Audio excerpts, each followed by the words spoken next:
स्वं रूपं शब्दस्य शब्दसंज्ञा। शास्त्रे स्वमेव रूपं शब्दस्य ग्राह्यं बोध्यं प्रत्याय्यं भवति। शास्त्र में यानी इस व्याकरण शास्त्र में स्वमेव रूपम है ना, किसका? शब्दस्य, शब्द का जो उसका अपना रूप है, जिस शब्द को जो कार्य कहा गया उस शब्द के स्वरूप का ही ग्रहण है ना, ग्राह्यम ग्रहण होना चाहिए, बोध्यम जानना चाहिए, प्रत्याय्यम समझना चाहिए। ठीक है। भवति न बाह्य अर्थ, उसका बाह्य अर्थ नहीं। जैसे लोक में क्या होता है कि हमने कहा चषकम, तो चषकम का बाह्य अर्थ क्या है? गिलास। गहू, गहू का बाह्य अर्थ क्या है? गाय, वो पदार्थ। ठीक है ना, मतलब गहू तो उच्चारण हुआ, बाह्य पदार्थ क्या हुआ? जो बाहर आपको दिखाई दिया, आपने उसमें कार्य किया, किंतु है ना, वो बाह्य अर्थ हुआ। किंतु व्याकरण शास्त्र में ऐसा नहीं होना है। शब्द को कहा गया तो शब्द के रूप में ही कार्य होगा, उसके अर्थ में कार्य नहीं होगा। शब्द संज्ञा वर्जयित्वा, शब्द संज्ञा को छोड़ करके। नहीं तो क्या होता कि कहा कि घ रूप कल्प चेलट ब्रुव, तो जब घ शब्द का ग्रहण कर लेंगे, घ के रूप का ग्रहण कर लेंगे, तब तो फिर घ परे रहते कार्य होगा। हमें वहां पर क्या चाहिए? घ का जो अर्थ, घ का बाह्य अर्थ क्या है? जो उसके संजी हैं। संजी क्या है उसके? तरप और तमप प्रत्यय। तो शब्द संज्ञाओं को छोड़ करके अन्यत्र व्याकरण शास्त्र में शब्द के स्वरूप का ही ग्रहण होना चाहिए और होता है, ग्रहण करना है। शब्देन अर्थावगते अर्थे कार्यस्य असंभवात् तद्वाचिनाम शब्दानाम संप्रत्ययो मा भूदिति। कहते हैं कि आप कैसी बात कर रहे हैं? आप कह रहे हैं कि शब्द के बाह्य अर्थ का ग्रहण नहीं होना चाहिए।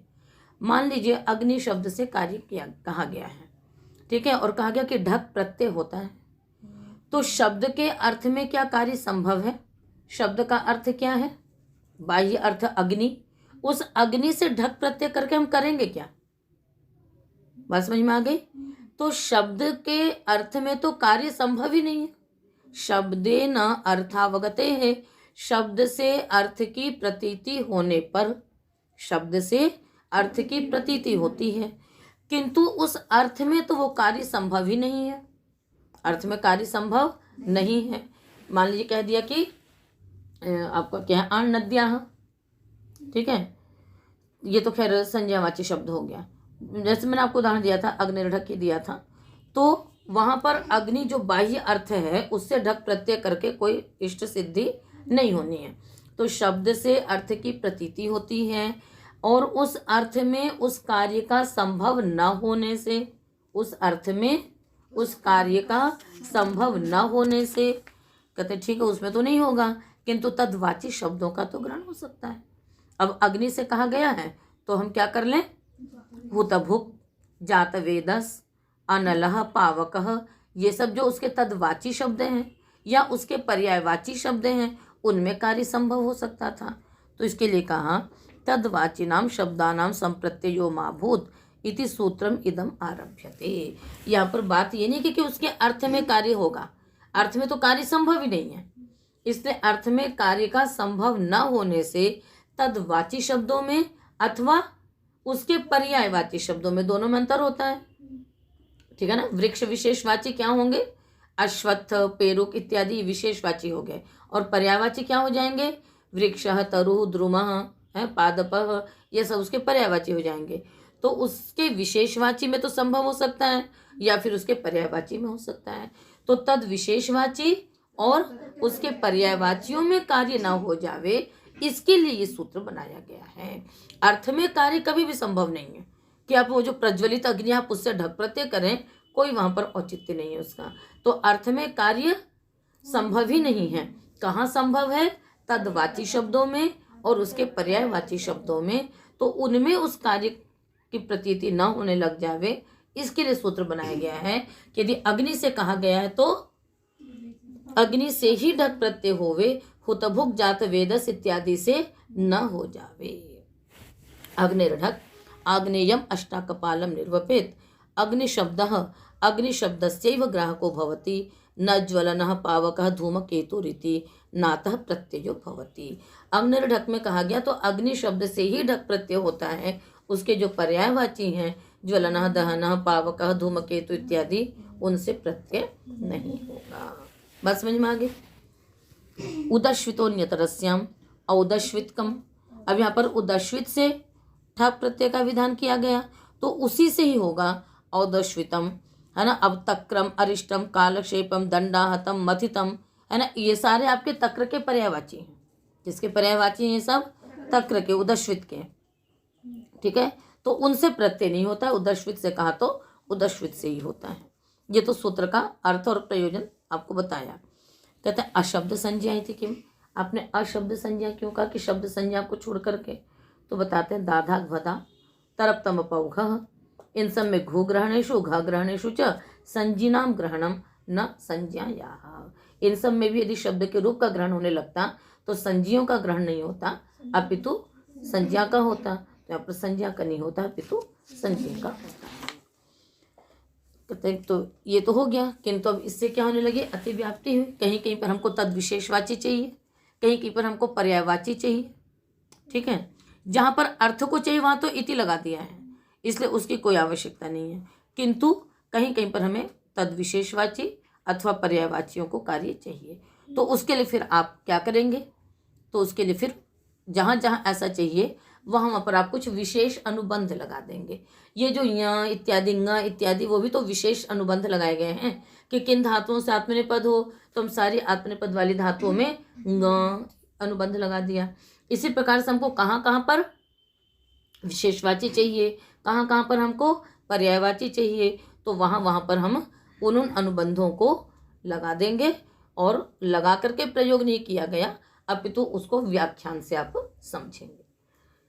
चलिए, सित तद विशेषाणाम वृक्षाद्यर्थम, है ना, जो सूत्र आपका है विभाषा वृक्षम मृग तृण धान्य व्यंजन पशु शकुन्यश्व सूत्र, उसमें हम सित अनुबंध लगाएंगे, ठीक है। उससे क्या लाभ होगा कि तद विशेषवाचियों का ग्रहण होगा। सित निर्देशः कर्तव्यः ततो वक्तव्यम तद विशेषाणाम ग्रहणम भवतीति किम प्रयोजनम वृक्षाद्यर्थम। जो वहाँ पर वृक्ष मृग तृण इत्यादि है वहाँ पर तद विशेषवाचियों का ग्रहण होवे। विभाषा वृक्ष मृग तृण इति प्लक्षण्य ग्रोधम प्लक्षण्य ग्रोधा। बस समझ में आई कि वहाँ पर हम उसको क्या समझेंगे, आपको बताएंगे, व्याख्यान करेंगे, प्रतिज्ञा करेंगे कि यहाँ पर सित अनुबंध है। उस सूत्र में हमने सित अनुबंध माना। सित अनुबंध जहाँ पर किया जाएगा वहाँ पर तद विशेषवाचियों का ग्रहण होगा। तो वृक्ष वृक्ष के द्वंद्व में नहीं अपितु वृक्ष विशेषवाचियों का जो द्वंद्व होगा वो एकवत भाव होगा। मृग विशेषवाची, तृण विशेषवाची, धान्य विशेषवाची, उन सबके ग्रहण वहां पर होंगे। इसी प्रकार से पित पर्याय वचन से चस्वाद्यर्थम है स्वेपुषः, क्या है सूत्र, स्वेपुषः, तो वहां पर हम उसको क्या लगा देंगे, पित कर देंगे। पित अनुबंध वहां पर माना जाएगा जिससे कि वहां पर पर्यायवाचियों का ग्रहण होवे। पित निर्देशः कर्तव्यः ततो वक्तव्यम पर्याय वचनस्य ग्रहणं भवति चकारस्य स्वस्य रूपस्य तद विशेषाणाम चेति, ठीक है ना। किम प्रयोजनम स्वाद्यर्थम स्वेपुषः स्वपोषम पुष्टः रईपोषम धनपोषम अश्वपोषम गोपोषम। वहाँ पर स्वरूप का भी ग्रहण होगा, तद विशेष का भी ग्रहण होगा और पर्यायवाची का भी ग्रहण होगा। स्वरूप का ग्रहण होने से स्वपोषम बन गया, पर्यायवाचियों से रईपोषम धनपोषम हो गया, तद विशेषवाचियों से अश्वपोषम गोपोषम हो गया। तो जहाँ पर हमको इन सब का ग्रहण चाहिए उसको हमने पित अनुबंध मान लिया। जित पर्याय वचनस्यैव राजाद्यर्थम है, जहाँ पर ये जो राजा सभा राजा मनुष्य पूर्वा, वहाँ पर हम जित अनुबंध लगाएंगे जिससे कि वहाँ पर पर्यायवाची का ही ग्रहण होवे, स्वरूप का ग्रहण न होवे। ततो वक्तव्यम पर्याय वचनस्यैव ग्रहणं भवतीति न स्वरूपस्य नापि तद्विशेषाणां किं प्रयोजनम राजाद्यर्थम सभा राजा मनुष्य पूर्वा इन सभम ईश्वर सभम। यहाँ पर क्या होता है, नपुंसक लिंग होता है, जहाँ पर पर्यायवाची को ही कार्य होगा, न स्वरूप को होगा और नहीं तद विशेषवाची को होगा। तस्यैव न भवति राजसभा तद विशेषाणाम च न भवति पुष्य मित्र सभा चंद्रगुप्त सभा। ये तद विशेषवाची हो गए। तद विशेष और पर्यायवाची मंत्र समझ में आ गया आप लोगों को ना। झित तद विशेषाणाम च मत्स्याद्यर्थम, कहते हैं और जहाँ पर हमको विशेषणवाची का चाहिए केवल, वहाँ पर हम जित अनुबंध लगाएंगे। जित निर्देशः कर्तव्यः ततो वक्तव्यम तस्य च ग्रहणं भवति तद विशेषाणाम चेति, जिसका ग्रहण किया गया और उसके विशेष वाच्यों का भी ग्रहण होगा। किम प्रयोजनम मत्स्याद्यर्थम पक्षी मत्स्य मृगान हन्ति इति ठक् पाक्षिकः मात्सिकः। तद विशेषाणामपि भवति शाकुनिकः पर्यायाणाम न भवति अजिह्मान हन्ति अनिमिषान हन्ति, ये मत्स्य के पर्यायवाची हैं। अथ एकस्य इष्यते, किंतु एक पर्यायवाची को चाहिए। मीनान हन्ति इति मैनिकः, मीन भी पर्यायवाची है, तो पर्यायवाची में मीन से इष्ट है, अन्यों से इष्ट नहीं है। तो ये 4 वार्तिकें बनाई गई और इन चारों को क्या किया, जहाँ पर भी पर्यायवाची तद विशेषवाची इत्यादि आवश्यक थे वहाँ वहाँ इनको अनुबंधित करके वैसा ही हम आपको व्याख्यान कर देंगे, तो ये आपको समझना होगा। इसके अतिरिक्त सर्वत्र स्वरूप का ही ग्रहण होगा, अन्य का ग्रहण नहीं होगा। अनुदित सवर्णस्य चा प्रत्यय,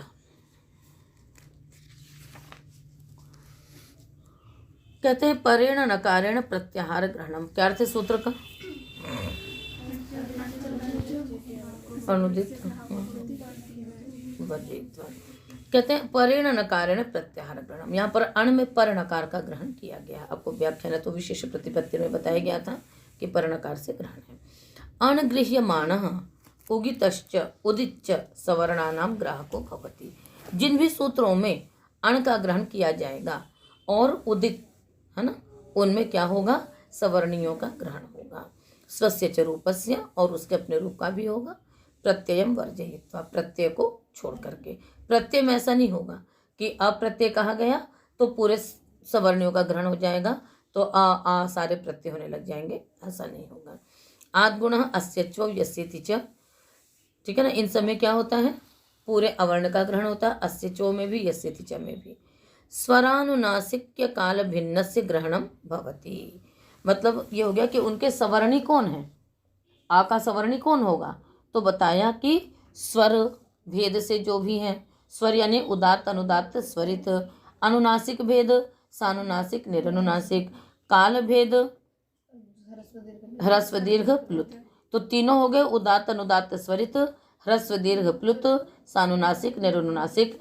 इतने प्रकार से भेद होते हुए भी ये सारे क्या हैं, क्योंकि इनका स्थान और प्रयत्न तुल्य है, इसलिए सारे सवर्णी हैं। तो जहाँ पर भी अ ई उ रिल री ए ओ ऐ औ इत्यादि जो भी आएंगे, कहीं पर भी ग्रहण किया जाएगा, वहाँ पर क्या हो जाएगा, उनके सवर्णियों का ग्रहण होगा। बेशक वो स्वर से भिन्न है, काल से भिन्न है और आनुनासिक के भिन्न है, तो भी इनका ग्रहण होता है। उदित खलवपि चुटू लशक्व तद्धिते, इन सब में क्या हो गया, चू ये उदित है तो पूरे च छ ज झ य, टू ट ठ ड ढ न, कु क ख ग घ ङ, इस प्रकार से ग्रहण होता है।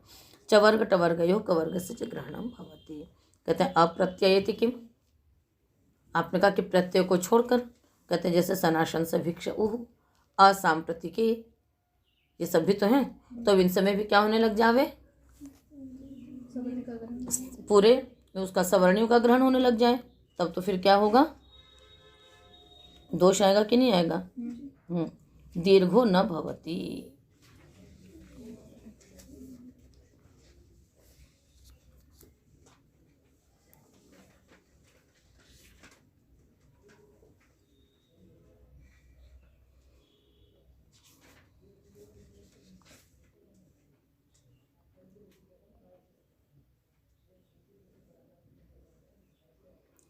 तो सनाशन से भिक्षा का उदाहरण बताओ।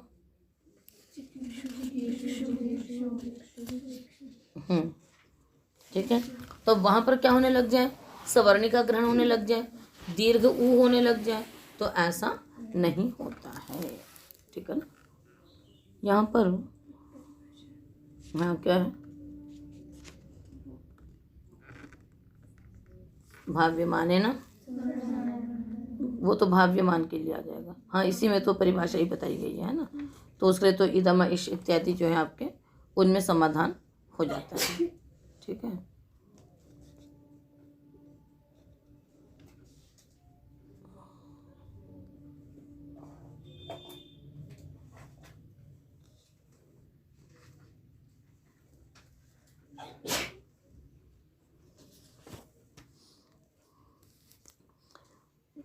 इसकी जब आप न्यास पढ़ोगे ना तो उसमें बहुत सारे मतलब जो भाव्यमान है वो वाली बात उसमें आएगी।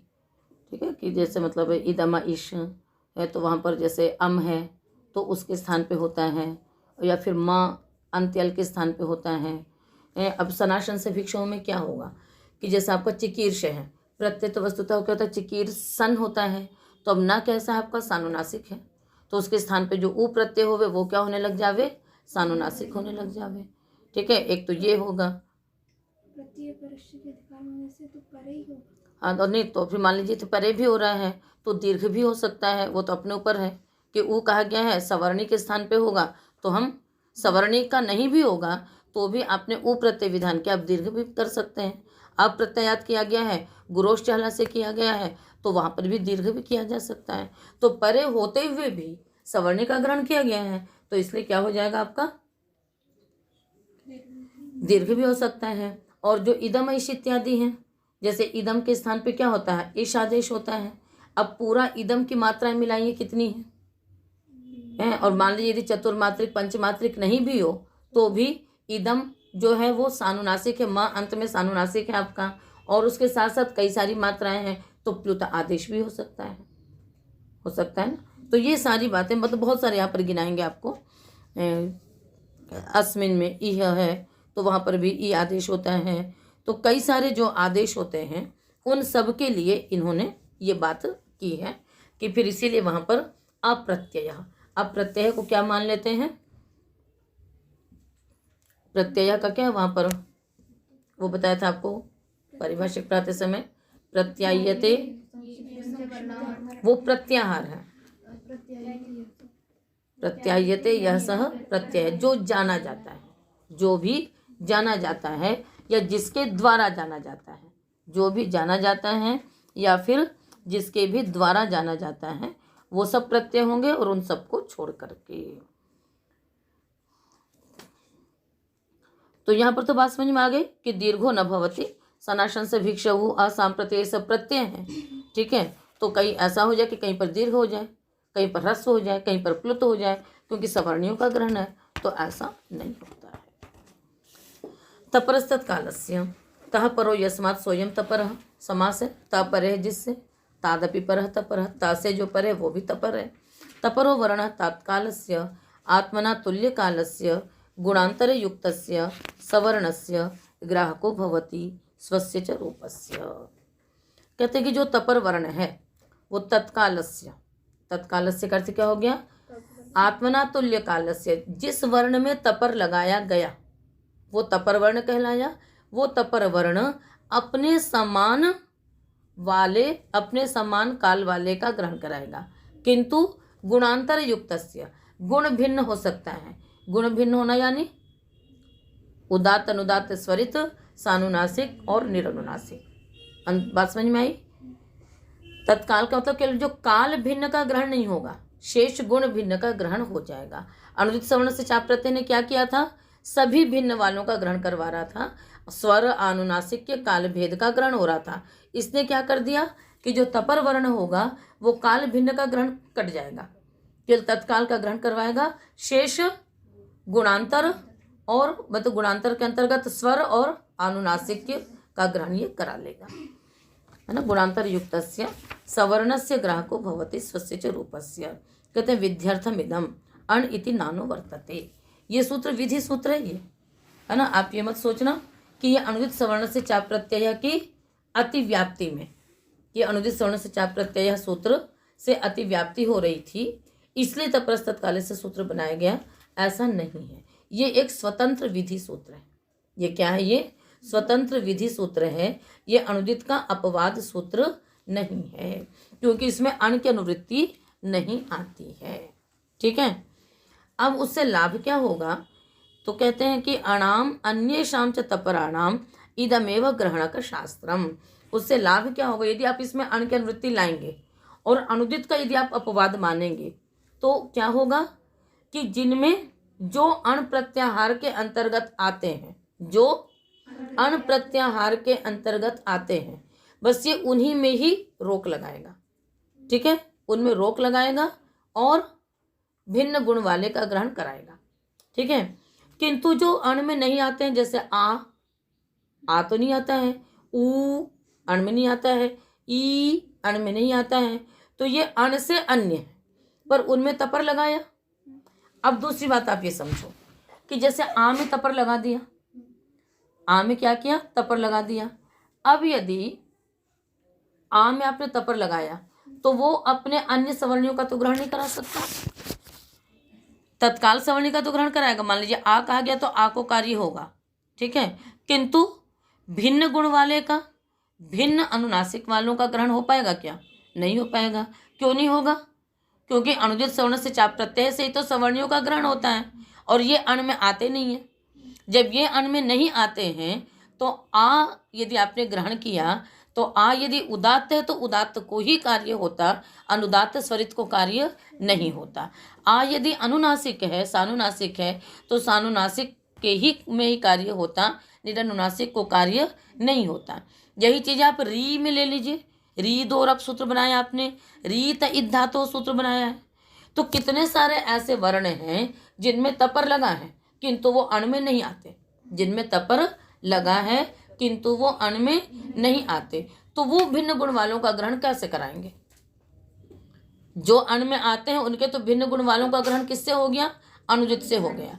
किंतु जो अण में नहीं आते हैं और आपने तपर लगाया है तो वो भिन्न गुण वालों का ग्रहण नहीं करा सकते थे यदि हम इस सूत्र में अण की अनुवृत्ति लाएंगे तो। इसलिए सूत्र में अण की अनुवृत्ति नहीं आती है। ये स्वतंत्र विधि सूत्र है। ये क्या है? ये स्वतंत्र विधि सूत्र है कि जो भी तपर वर्ण होगा वो स्वतुल्य, मतलब जिसने में तपर लगा है उस काल वाले का ग्रहण होगा, किंतु उसके जो अन्य सवर्णी हैं जो कि भिन्न गुण वाले हैं उनका भी ये सूत्र ग्रहण कराएगा। बात समझ में आ गई? इस चीज को लिख लीजिएगा। अणाम अन्येषाम च तपराणाम, अणु का और जो अन्य जो तपर है जैसे आ, री, ई, उ इत्यादि सबका ये ग्रहणक शास्त्र है। ये निषेध नहीं कर रहा है, ये अनुदित का अपवाद नहीं है, अपितु ये स्वतंत्र विधि सूत्र होकर के अन्य तपर वर्णों में भी भिन्न गुण वालों का ग्रहण हो जावे, यह सूत्र ये कार्य करता है। बात समझ में आई है? इसको तुरंत मतलब आप लोग अवश्य नोट करिएगा कि किस किस प्रकार से कार्य होता है। अनुदित सूत्र क्या करता है? सवर्णियों का ग्रहण कराएगा, चाहे वो गुण भिन्न हो, चाहे काल भिन्न हो, चाहे अनुनासिक भिन्न हो, किंतु किनका कराएगा? जो अण में है, अ, ई, उ, रिल, रे इत्यादि। अब जो उसमें नहीं है उनमें कैसे ग्रहण होगा? तो इसलिए दूसरा सूत्र बनाया तपरस्तत कालस्य, और उनमें तपर लगा दिया तो वो अपने तुल्य काल का ग्रहण कराएगा किंतु भिन्न गुण वालों का भी ग्रहण कराएगा। तो उनमें तो प्राप्ति नहीं थी, उनको प्राप्त कराने वाला सूत्र कौन हो गया? तपरस्तत कालस्य। अतोभिसैस इत्येवम् आदिषु पूर्व ग्रहणक शास्त्रम न प्रवर्तते एव। अब अतोभिसैस इत्यादि में पूर्व सूत्र नहीं लगेगा। अब अत में क्योंकि तपर लगा दिया तो ये सूत्र लगेगा। ये तत्काल सवर्णी का ग्रहण कराएगा और भिन्न गुण वालों का ग्रहण कराएगा। अतपराह अणः तस्यावकाशः। कहते यदि ऐसा होने लग जाएगा तो अनुदित सूत्र कहाँ लगेगा? कहते हैं जो अतपर अण है जैसे आद गुण, अस्य चो, यस्य तिच, ऐसे जो अतपर अण थे उन सूत्रों में वो चरितार्थ हो जाएगा। कहते किम उदाहरणम, इसका क्या उदाहरण है? तप्रस्तत कालस्य का तो अतोभिसैस वृक्षैः प्लक्षैः विड्वनोर अनुनासिक स्यात् अब्जाः गोजाः। ठीक है, तो यहाँ पर क्या हो गया? आत आदेश हुआ तो नकार के स्थान पे आकार आदेश हो गया, अब्जाः गोजाः। तत्कालस्येति किम खट्वाभिः मालाभिः। यहाँ पर क्या है? तत्काल का ग्रहण हुआ तो वृक्षै प्लक्षै में तो हुआ किंतु खट्वा भी माला भी में भी इसको ऐस आदेश नहीं होगा। अब विद्वन और अनुनासिक में कुछ ऐसा हो नहीं कि यहाँ पर कुछ सवर्णी का ग्रहण करा रहा है, वो तो किसी का सवर्णी का ग्रहण कराता नहीं है। तो ये केवल उपलक्षक है किसका? आतो धातु इत्यादि के लिए, ये बस केवल वैसे दे दिया गया है। आदि दोनों सूत्र समझ में आ गया आपको? चलिए, आदिरंत्येन संहिता, आदि अंत्येन इत्संज्ञकेन सह गृह्यमाणः तन्मध्यपतितानां वर्णानां ग्राहको भवति। आदि वर्ण अन्य इत्संज्ञक वर्ण के साथ गृह्यमान होता हुआ तन्मध्यपतित वर्णों का ग्राहक होता है। स्वस्य च रूपस्य। आदि वर्ण हो गया अ, अंत्य इत्संज्ञक वर्ण हो गया ण, उसके मध्य में आने वाले वर्णों का वो ग्राहक होगा और अपने रूप का भी। तो अ ई उ अक, है ना, अच, हल, सुप, तिंग, इस प्रकार से कई प्रत्याहार बन जाते हैं। अंत्य नहीं थे किम, कहते हैं आपने अंत्यत संज्ञक वर्ण क्यों कहा? कहते हैं यदि अंत्यत संज्ञक वर्ण नहीं लेते तो बीच के भी वर्णों का ग्रहण होने लगता। जैसे सुरिति तृतीय का वचनेन टा इत्यनेन ग्रहणम मा भूत, वो जो भी अनुबंध होगा वो किसी के अंत में होना चाहिए, चाहे प्रत्यय के चाहे सूत्र के। यदि अंत नहीं कहते तो किसी भी संज्ञक वर्ण के साथ होता, तो सुट में क्या होता, टा आदि में, तो आदि का जो इत अनुबंध है वहां से प्रत्याहार होता, तो फिर किसका ग्रहण होता, शस का भी ग्रहण होने लगता। इसलिए कहा अंत्य में ही होना चाहिए। तो अब सुट में क्या होगा, आउट के अंत में टा है तो वहां तक का होगा, टा का जो टा है उसको नहीं लेंगे। ये न विधि तदंतस्य, ये न विशेषणेन विधिर्विधीयते स तदंतस्य आत्मांतस्य समुदायस्य ग्राहको भवति स्वस्य च रूपस्य। कहते जिस विशेषण के द्वारा विधि हो, तदंत विधि कब होगी, उसमें एक विशेषण होना चाहिए। जिस विशेषण के द्वारा विधि होगी, है ना, वह तदंतस्य, मतलब यानी वह विशेषण अंत में है, जिसके यानी आत्मांतस्य, आत्मांतस्य यानी विशेषण अंतस्य, जिस विशेषण से विधि हुई, समुदाय से ग्राहको भवति, इस पूरे समुदाय का ग्राहक होगा, स्वस्य च रूपस्य, अपने स्वरूप का भी। एरच इवर्णांताद अच प्रत्यय भवति, चयः जयः अयः, ओरावश्यके उवर्णांताद नित भवति, अवश्य लाव्यम अवश्य पाव्यम। तो इन सब में क्या था, एरच में एह विशेषण था, ठीक है, ओरावश्यके में उह विशेषण था। किसका विशेषण था ये, धातु का। तो धातु के साथ ये विशेषण होने पर इनमें तदंत विधि हो गई, तो इवर्णांत धातु को हो गया। अब अपने रूप का भी ग्रहण कराएगा, नहीं तो इन गतों से अच प्रत्यय नहीं हो सकता था। ई अंत में है जिसके, तो ची जी नी से तो होता, किंतु इन गतों से नहीं होता, तो आयह नहीं बनता, तो अपने रूप का भी ग्रहण कराएगा। समास प्रत्यय विधौ तदंत विधि प्रतिषेधो वक्तव्य। कहते हैं आपने कहा कि जिस विशेषण के द्वारा विधि हो वह विशेषण अंत में जिसके, उसको कार्य होता है, किंतु समास और प्रत्यय विधि में हमें तदंत विधि नहीं चाहिए। द्वितीयांतम श्रितादि भी सा समस्यते कष्टश्रितः, सूत्र है ना आपका, द्वितीयाश्रितातीत, तो द्वितीयांतम समर्थम सुबंतम समर्थेन सुबंतेन सह समस्यते। तो द्वितीयांत समर्थ सुबंत का श्रितादि, अब वो श्रितादि किसके विशेषण है, सुबंत के विशेषण है, तो श्रितादि में यदि तदंत विधि होने लग जाएगी तब क्या अर्थ हो जाएगा, द्वितीयांतम समर्थम सुबंतम श्रिताद्यंत ही समर्थ ही सुबंत ही सह। अब श्रित अंत में होगा तो भी समास होने लगता, इसने कर नहीं, तो कष्टम परमश्रित यहाँ न हो जावे। प्रत्यय विधौ नडादिभ्य फक नडस्यापत्यमिति नाडायन। अब यदि आप इसमें तदंत विधि करने लग जाएंगी तो क्या अर्थ होगा, वही पहले अर्थ क्या होगा, नडाद्यंतस्य नडाद्यंतेभ्य फक प्रत्यय भवति, तदंत विधि हो जाएगी, तो फिर यहाँ पर भी दोष आएगा, तो परम नाडायन नहीं बनेगा, ठीक है ना। सूत्र नडस्यापत्यमिति सौत्र नाडी ही यहाँ पर नहीं होगा, ठीक है। कहते हैं किम अविशेषेण, कहते हैं क्या सभी समास विधि में, प्रत्यय विधि में तदंत विधि का प्रतिषेध कर दिया जाए, तो अविशेषण मतलब सामान्य रूप से, सामान्य रूप से मतलब सभी समास प्रत्यय विधि में तदंत विधि का प्रतिषेध कर दें, कहते नहीं, सब में मत करिए। तो कहते हैं उगिद वर्ण ग्रहण वर्जम इति वाच्यम, कहते हैं समास में तो सर्वत्र निषेध कर दीजिए, किंतु अन्य जो प्रत्यय विधि है उसमें उगिद वर्ण ग्रहण वर्जम, उगित और वर्ण ग्रहण, जहाँ पर वर्ण का ग्रहण किया गया है अथवा जहाँ पर उगित का ग्रहण किया गया है, कि चाहे प्रत्यय में चाहे किसी में भी, वहाँ पर तदंत विधि का प्रतिषेध मत कीजिए। उगित वर्ण ग्रहण वर्जम, उगित वर्जम वर्ण ग्रहण वर्जम, उगित में तदंत विधि का प्रतिषेध नहीं होगा, और वर्णों का जहाँ ग्रहण करके प्रत्यय विधि की जाएगी उसमें भी तदंत विधि का प्रतिषेध नहीं होगा। उगितश्चेत इंगित प्रत्यय तदंतादपि भवति, भवति अति भवति। उगितश्च क्या करता है कि उगित से इंगित प्रत्यय होगा, उगित दंत से भी हो जाएगा, तो भवति से भी होगा, अति भवति से भी हो जाएगा, ठीक है। वर्ण ग्रहणम अतई, अब यहाँ पर यदि आप तदंत विधि का प्रतिषेध कर दोगे तो क्या अर्थ होगा सूत्र का, षष्ठी समर्थ आकार प्रातिपदिक से इन प्रत्यय होने लगेगा, तो यहाँ यदि तदंत विधि का प्रतिषेध कर दें तो अस्यापत्यमिति इहि, चलेगा, नहीं चलेगा। तो इसलिए कहा कि वर्ण का ग्रहण किया गया है, यहाँ तदंत विधि हो जाएगी, तो क्या अर्थ हो जाएगा, अकारांतात प्रातिपदिकात। तो दक्षस्य अपत्यमिति दाक्षी ही, लक्षस्य अपत्यमिति लाक्षी ही। कहते हैं अच्छा एक और है यहाँ पर, कहते हैं यस्मिन विधि तदादा फल ग्रहणे। ठीक है ना, तो परिभाषा भी थी कि यस्मिन, कहते हैं अल ग्रहणेषु यस्मिन विधि ही तदादौ इति वक्तव्यम। कहते हैं अल ग्रहणेषु, अल इत्यादि ये सारे प्रत्याहारों का उपलक्षक हो गया है ना, प्रत्याहार का भी उपलक्षक हुआ और अल रूप कोई वर्ण ग्रहण यदि किया जाएगा उसका भी उपलक्षक हो गया, जैसे अल, अच, हल इत्यादि उसका उपलक्षक हो गया। और इसी प्रकार से सी है ना, तो वो भी अल ग्रहण है, तो प्रत्याहारों का भी उपलक्षक हुआ और वर्ण का भी उपलक्षक हुआ। तो इस प्रकार के यदि कहीं पर ग्रहण किया जाएगा तो यस्मिन विधि ही सप्तम्यंत से, मतलब जिसके परे रहते विधि होगी उसमें ही कार्य होगा, तो वो तद आदौ इति वक्तव्य, वहाँ पर तद आदि परिभाषा लगेगी। उधर क्या था कि जिस विशेषण से विधि की जाएगी उसमें तदंत विधि होगी। यहाँ पर जिस अल के परे, मतलब अल ग्रहण वाले सूत्रों में जिसके परे रहते यदि विधि की जाएगी वहाँ पर तदादि को कार्य होगा।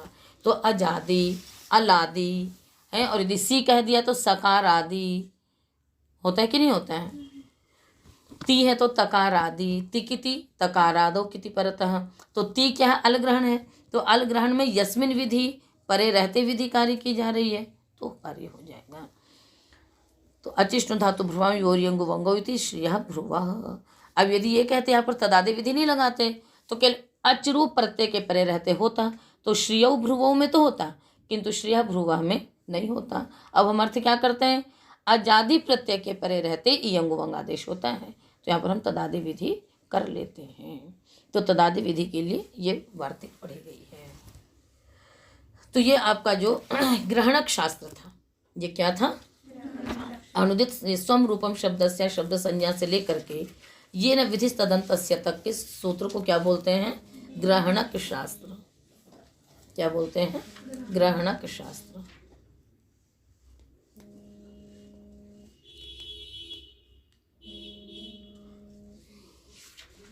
ठीक है ना, तो ये ग्रहणक शास्त्र आपका संपन्न हुआ कि किसके ग्रहण से किसका ग्रहण होगा, किसके ग्रहण में किसका ग्रहण होगा, ये हो गया। अब आइए 2-3 सूत्र फिर संज्ञा के पढ़ लीजिए।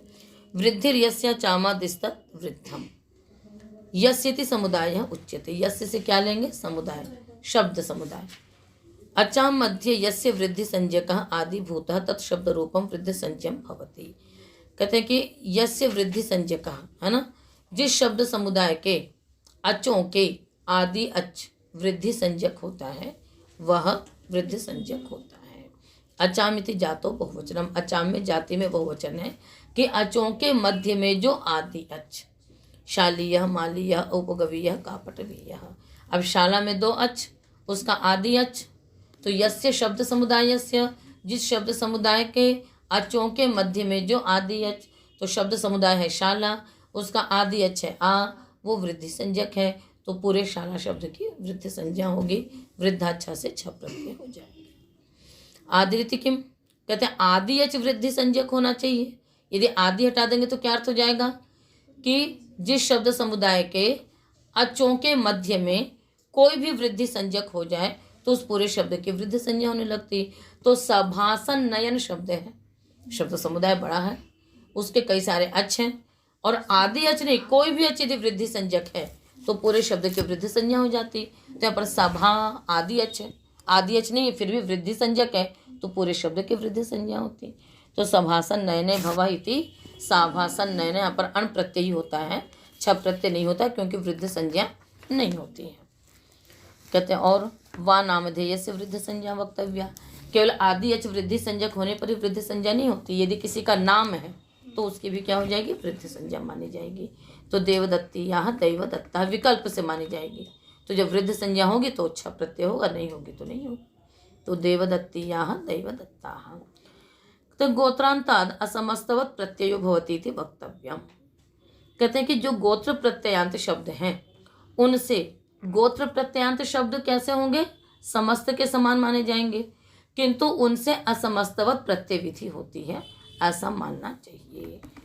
उदाहरण से समझ में आएगा। कहते हैं घृत प्रधानो रौढ़ी इति घृत रौढ़ी ही तस्य छात्राः घृत रौढ़ीयाः।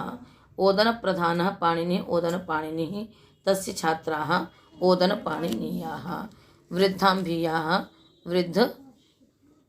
हाँ, तो असमस्तवत का मतलब ये हो गया कि जो केवल गोत्र प्रत्ययांत से जो प्रत्यय प्राप्त थे, जैसे घृतरौढ़ शब्द है, अब यह है तो गोत्र प्रत्ययांत। अब हम इसमें देखें कि आदि एच वृद्धि संज्ञक नहीं है तो फिर क्या प्रत्यय करें, तो कहा नहीं, असमस्तवत। जब ये घृतरोढ़ का समास नहीं हुआ था तब अलग से क्या था शब्द आपका, गोत्र प्रत्ययांत कितना था, केवल रोढ़, तो उससे क्या हो जाएगा, छ प्रत्यय हो जाएगा। तो घृत प्रधानो रौढ़ी ही, तो रोढ़स्यापत्यमिति रौढ़ी, घृत प्रधानो रौढ़ी ही, तो रौढ़ी शब्द कैसा आपका वृद्ध संज्ञक है, जो कि असमस्त गोत्र प्रत्ययांत शब्द है।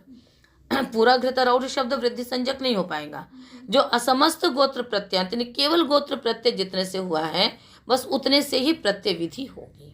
तब जो रौढ़ी शब्द है वो क्या है, वृद्धि संज्ञक है, इसलिए उससे हम क्या करेंगे, असमस्तवत गोत्र प्रत्यांत से ही कार्य कर लेंगे।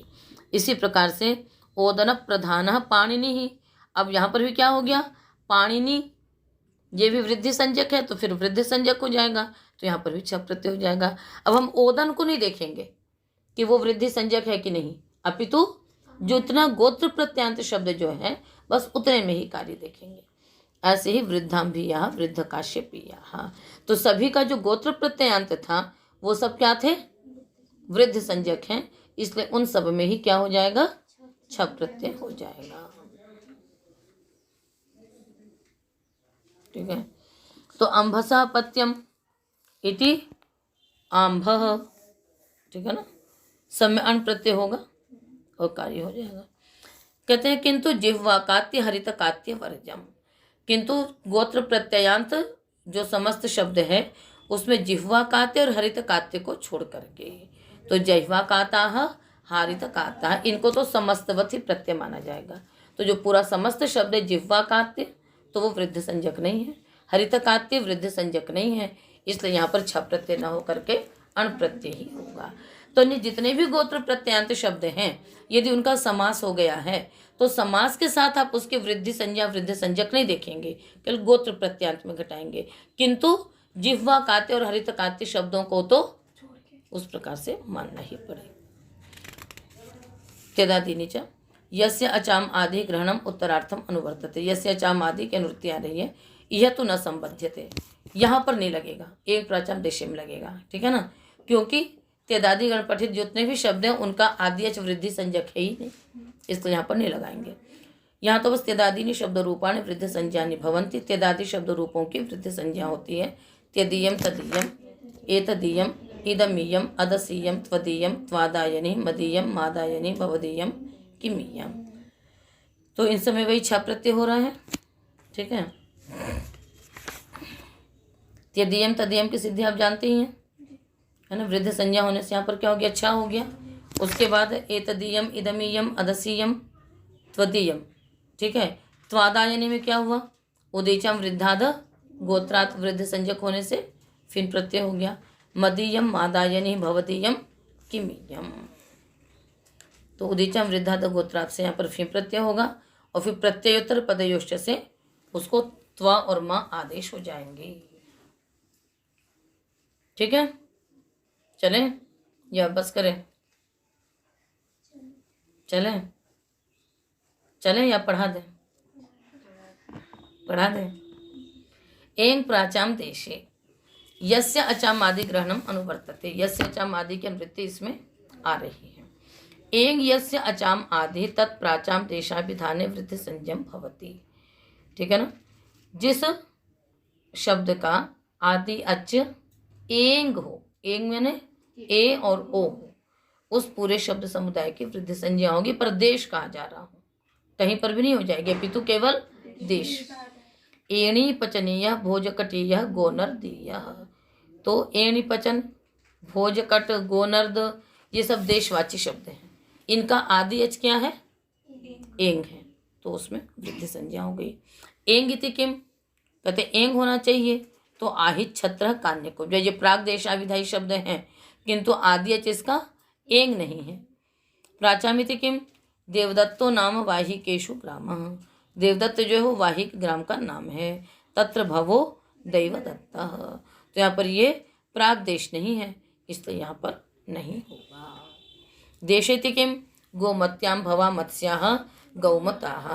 यहाँ पर आदि अच एंग भी है और प्रागदेश भी है, किंतु देश नहीं, नदी है ये क्या है, ये नदी है, इसलिए यहाँ पर वृद्धि संज्ञा नहीं होगी।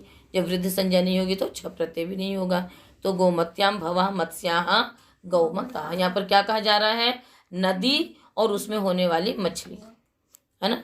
तो देशवाची शब्द विधेय होने पर तो वृद्धि संज्ञा होगी, फिर उसमें होने वाला कोई भी होगा छ प्रत्यय हो जाएगा, किंतु यहाँ पर नदी कही जा रही है, इस कारण से इसकी संज्ञा नहीं होगी।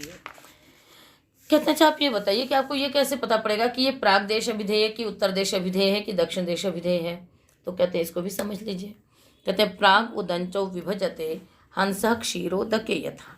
कहते जिस प्रकार से जल और पानी को हंस अलग अलग कर देता है, उसी प्रकार से प्राग और उदक देश को अलग अलग करता है। कौन? विदुषाम शब्द सिद्ध्यर्थम सा न पातु शरावती। शरावती नाम की जो नदी है ना, वही प्राग और उदक देश का विभाजन कर देती है। ठीक है, तो शरावती जो नदी है वह प्राग और उदक देश का विभाजन करती है। विदुषाम शब्द सिद्ध्यर्थम क्यों करती है? ताकि विद्वान लोग शब्द सिद्धि कर सकें। भाई प्राग देश होगा तो उसमें ये लगेगा, उदक देश होगा तो उसमें ये लगेगा, आगे कितनी जगह ये आता रहता है। तो सा शरावती न पातु, वह शरावती जो नदी है वह क्या करे, हमारी रक्षा करे। इति श्री जयादित्य विरचितायाम काशिका वृत्तौ प्रथमाध्यायस्य प्रथमः पादः। बोलो मुख से।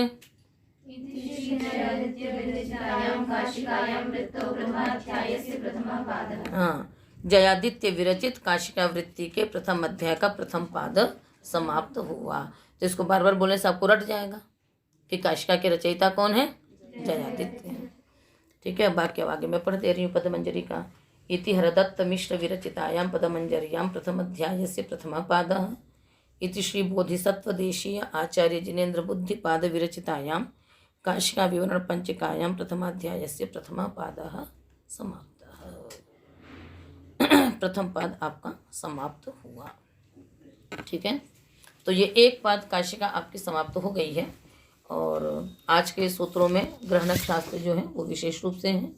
उसके अतिरिक्त समास इत्यादि जो आ रहे हैं, तो सभी सूत्रों के अर्थों को पूरा निकाल करके आप लोगों को देखना है। और जो बताया था मैंने कि वार्तिकें आप नोट करिए, प्रत्युदाहरण नोट करिए। तो जहाँ पर भी मैं विशेष इंगित कर दे रही हूँ उसको अवश्य लिख लीजिए। ठीक है, तो ठीक है, पाठ आज का समाप्त होता है।